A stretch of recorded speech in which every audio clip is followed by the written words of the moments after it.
ಪ್ರಕೃತಿ ತನಗಿರೋ ಶ್ರದ್ಧೆಯನ್ನೆಲ್ಲ ಬಳಸಿ ಸೃಷ್ಟಿಸಿರೋ ಮುದ್ದು ಗುಮ್ಮ ಇದು ರೆಡ್ ಪ್ಯಾಂಡಾ ಅಂತ. ಇವು ಯಾವ ಪಾಂಡಾ ಕುಟುಂಬಕ್ಕೂ ಸೇರಲ್ಲ. ಇವೆಲ್ಲ ವೀಸಲ್ಸ್, ರಾಕೂನ್ಸ್ ಮತ್ತೆ ಸ್ಕಂಕ್ ಎಂಬ ಪ್ರಾಣಿಗಳ ವಂಶಕ್ಕೆ ಸೇರುತ್ತೆ. ಮನೇಲ್ ಸಾಕೋ ಬೆಕ್ಕಿನಂತೆ ಇವುಗಳ ಗಾತ್ರ, ಆ ದುಂಡು ಮುಖ, ಅದರಲ್ಲಿ ಅಮಾಯಕತೆಯ ನರ್ತನ, ಬೆಳದಿಂಗಳಂತೆ ಪ್ರತಿಫಲಿಸೋ ಕಣ್ಗಳು, ರತ್ನಗಂಬಳಿಯಂತಹ ಚರ್ಮ, ಮಜಬೂತಾದ ಆಕರ್ಷಕ ಬಾಲ. ಇನ್ಫ್ಯಾಕ್ಟ್ ಆ ಬಾಲದ ಸಹಾಯ ಇಲ್ದೆ ಇವು ಮರ ಹತ್ತಿ ಕೊಂಬೆಗಳ ಮೇಲೆಲ್ಲ ಓಡಾಡೋದು ಕಷ್ಟ, ಬ್ಯಾಲೆನ್ಸ್ ಸಿಗಲ್ಲ.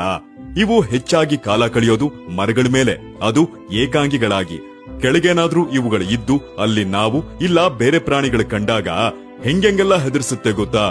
ಹೀಗೆ ಎರಡೂ ಕಾಲಲ್ಲಿ ನಿಂತು ಮರಣ ಭೀತಿ ಹುಟ್ಟಿಸುತ್ತೆ.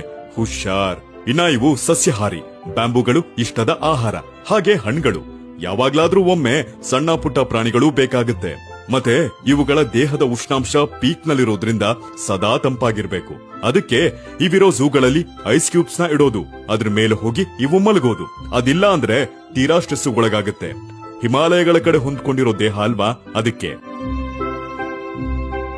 ಇವು ಭಾರತ, ಚೈನಾ, ನೇಪಾಳ ಇವುಗಳ ಕಡೆ ಎಲ್ಲ ಕಂಡು ಬರುತ್ತೆ. ಆದ್ರೀಗ ಮಾಮೂಲಿ ಕಾರಣದಿಂದ ಇವು ಅವಸಾನದ ಪಟ್ಟಿಯಲ್ಲಿದೆ. ಉಳಿಸ್ಕೊಳ್ಳೋ ಕಾರ್ಯ ನಡೀತಾ ಇದೆ. ನಡಿಲಿ, ಇವುಗಳು ಉಳಿಲಿ.